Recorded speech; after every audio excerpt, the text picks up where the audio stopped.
गुरुर्ब्रह्मा गुरुर्विष्णु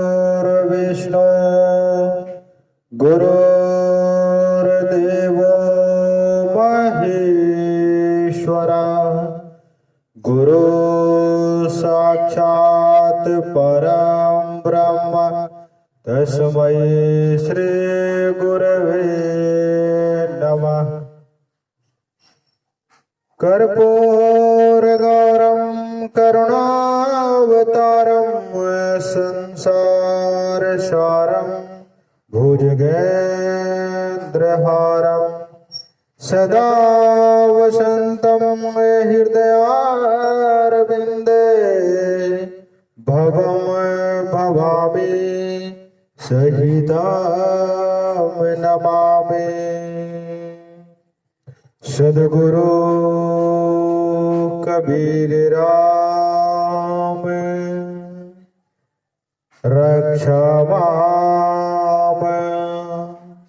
सद्गुरु कबीर राम पाहि माम। सद्गुरु कबीर राम त्राहि माम। सद्गुरु राम सत्साई भक्तजनों, मैं आप सभी सद्गुरु परमात्मा प्रेमियों व परमात्मा के परम भक्तों को मैं अपने चैनल सबका गुरु मालिक एक में आप सभी को बहुत बहुत स्वागत करता हूँ। प्रिय भक्तजनों, सद्गुरु परमात्मा की वाणी जो है वो अमृत के समान है। जिसने इस ज्ञान रूपी अमृत को पिया है, जाना है, वह सद्गुरु परमात्मा के कृपा से भव सागर पार हो गया है। भक्तजनों, जो परमात्मा का जो ज्ञान है वह साक्षात सद्गुरु कबीर साहिब जी ही सत्य रूप में यहाँ सद्गुरु रूप में आकर हम सभी को भक्तजनों को जगाने के लिए यहाँ आए। अपना वेशभूषा बदल करके वहां से यानी अपने हल्के पुंज कर करके शरीर को यहाँ पर आए, क्योंकि परमात्मा का जो शरीर है वो दिखता नहीं। दिखने का एक सच्चा सद्गुरु भेद बताते हैं कि हम किस तरह से दिखाई देते हैं। हम उन आंखों से दिखाई देते हैं जैसे एक जादूगर क्या करता है प्रिय भक्तजनों, कि एक ही चीज को हाथ में दिखा भी सकता है और न भी दिखा सकता, इन्हीं आंखों से, क्योंकि नजरबंदी करता है। इसी तरह परमात्मा जो है, सद्गुरु जो है, वहां से यहाँ आते हैं और हमें उस नजरबंदी की तरह वह शरीर जो है, शरीर रूपी वह पिंड तो हमारा ही है, परंतु शरीर रूपी जो परमात्मा का जो शरीर है वह शब्द स्वरूपी अंग है और एक जादूगर की तरह हमें वह अंग दिखाई देते हैं। माया के भ्रम को हटाते हैं और अपने चरम दृष्टि उस दृष्टि को दिखाते हैं, उस दृष्टि से दिखाई देते हैं जो दृष्टि परमात्मा ने हमें सूक्ष्म रूप में दिया। प्रिय भक्तजनों, एक सच्चा सद्गुरु वह रूप भी दिखाने का, लखाने का एक जरिया बताता है ताकि भक्त को विश्वास हो सके और सत्य सद्गुरु पर विश्वास करके शरण में रह करके सत्य भक्ति मर्यादा पर चल करके सद्गुरु के वचनों को पूर्ण करता हुआ उनके मर्यादा में रह करके उनके ज्ञान को सुन करके भक्ति भाव से भक्ति मार्ग में लग जाते हैं। तो भक्तजनों, आइए बात को ज्यादा न घुमाते हुए सद्गुरु कबीर साहिब जी के वाणियों को भाव सहित जानेंगे हम, ताकि इस ज्ञान को जान करके हम सत्य भक्ति की मार्ग पर पुनः लग जाएंगे।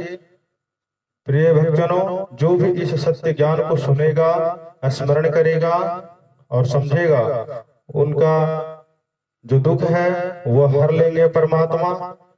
इस दास का पूर्ण विश्वास है। आप भी एक बार विश्वास करके देखिए। परमात्मा कहते हैं कि मोको कहाँ ढूंढे रे बंदे, मैं तो तेरे पास में, मैं बस रहता हूँ विश्वास में।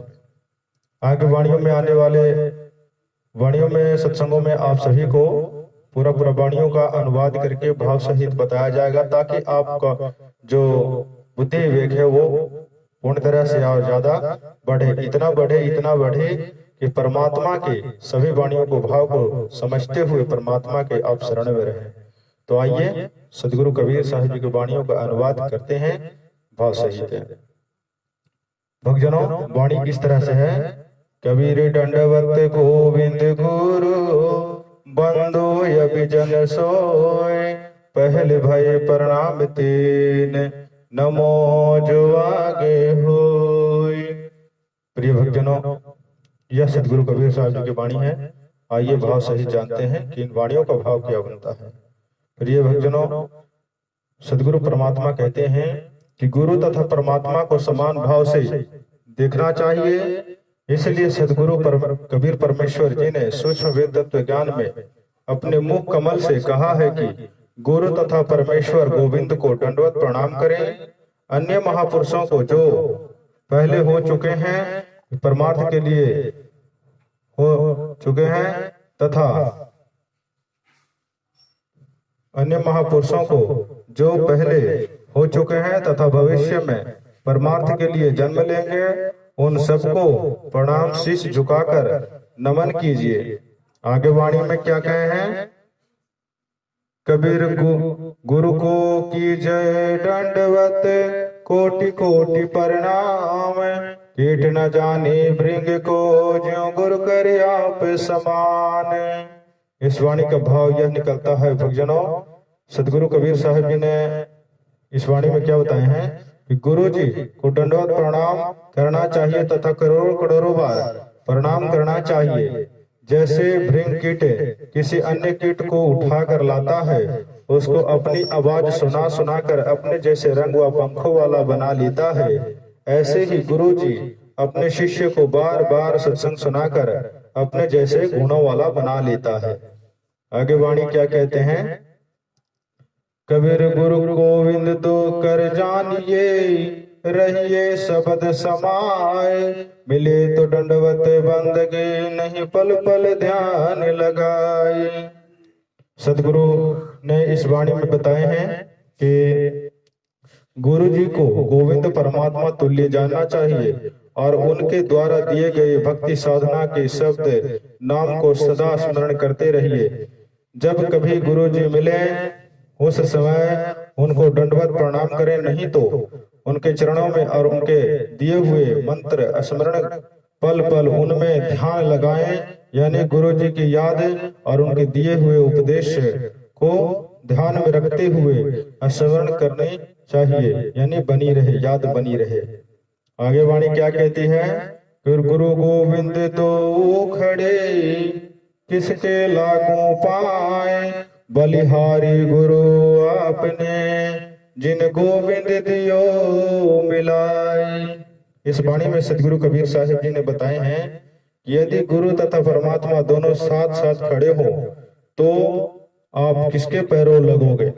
तो इसका प्रश्न सदगुरु परमात्मा कबीर साहिब जी ने उत्तर दिया है।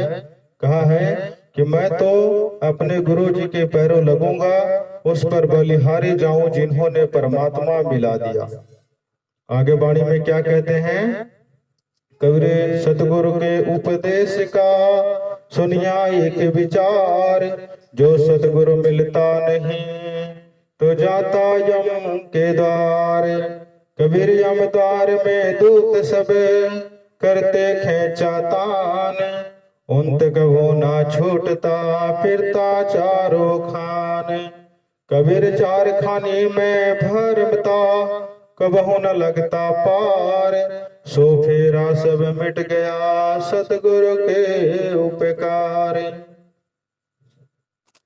सदगुरु कबीर साहब जी ने इन वाणियों का भाव अर्थ करते हुए क्या बताते हैं कि तत्व ज्ञान की प्राप्ति के पश्चात विचार लगाया कि यदि सदगुरु नहीं मिलते तो भक्तिहीन जो यम द्वार अर्थात काल के नरक का द्वार जिसके अंदर यमराज विराजमान है, उसके करोड़ों यमदूत हैं जो मृत्यु उपरांत भक्तिहीन प्राणियों को यमराज के पास ले जाते हैं, जो उनको धर्मराय के अनुसार यानी आदेशानुसार जैसी जैसी यातनाएं लिखी हैं वैसी वैसी यातनाएं देता है, नरक में डालता है, साथ में ही नरक बना रहता है। उसी के पास यमराज का आसन होता है, जिस समय यमदूत पापी प्राणियों को कर्मा अनुसार नरक में डालते हैं तो जीव उस नरक के कष्ट को देखकर वापिस भागने की कोशिश करते हैं। उस समय यम के दूत उनको डंडों, भालों तथा गंडासों से मार पीट कर नरक में डाल देते हैं। उसको सदगुरु कबीर साहिब जी ने अपनी वाणी में खेचतान कहा है। नरक में तो डालता ही है, फिर 84 लाख प्रकार के यम के दूत उनको डंडों, भालों तथा गंडासों से मार पीट कर नरक में डाल देते हैं। इसको सदगुरु कबीर साहिब जी ने अपनी वाणी में खेचतान कहा है। भक्तजनों, नरक में तो डालता ही है, फिर 84 लाख प्रकार के प्राणियों के शरीर में भी कष्ट उठाता, कभी भी मोक्ष नहीं प्राप्त कर सकता था। वह सब फिरा सदगुरु की कृपा से, वह सब चक्र मेरे सदगुरु देव जी के उपकार से समाप्त हो गया। अब सत्य साधना शास्त्र अनुकूल करके सीधे सत्यलोक यानी सत्य को प्राप्त हो जाएंगे। न नरक में जाना तथा न 84 लाख प्रकार के प्राणियों के जीवों का कष्ट उठाना, यानी भवसागर से पार हो जाना है। भक्तजनों, आगे वाणी में सदगुरु कबीर साहिब जी ने बताए हैं कि 7 समुद्र के मसी करूं, लेखन करूं बनिराय, धरती का कागज करूं, गुरु गुण लिखा न जाए। इस वाणी में सदगुरु कबीर साहिब जी ने कहा है कि ऐसे सदगुरु की महिमा करने के लिए यदि 7 समुद्र की स्याही, इंक, कर्णों और सर्व वृक्षों की कलम बनाऊं तथा पूरी पृथ्वी जितना कागज बना लो तो भी ऐसे सदगुरु की महिमा नहीं लिखी जा सकती। उदाहरण, यदि कुत्ते के जीवन का कष्ट लिखें, फिर गधे का जीवन का कष्ट लिखें, फिर अन्य 84 लाख प्रकार के प्राणियों के कष्ट लिखें जो सदगुरु जी नहीं होने दिया, तो उपकार उपरोक्त कलम दवात कागज कम पड़ेंगे। प्रिय भक्तजनों, आज तक इतना ही। आगे आने वाले सत्संगों में पार्ट टू पार्ट करके आप सभी को वाणियों को भाव सहित बताया जाएगा। तो हमें दे विदा। सतगुरु राम सत साहिब।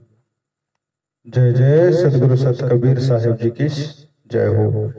उनकी कृपा से सब कुछ प्राप्त होता है, इसलिए सतगुरु कबीर साहिब जी की जय हो कहने का मतलब आशीर्वाद नहीं है, परमात्मा की हमेशा सदा जय होता हुआ आया है, इसीलिए जय कहा जाता है। तो देह विदा। सतगुरु सत साहिब। जय जय सतगुरु सत कबीर साहिब जी की जय हो।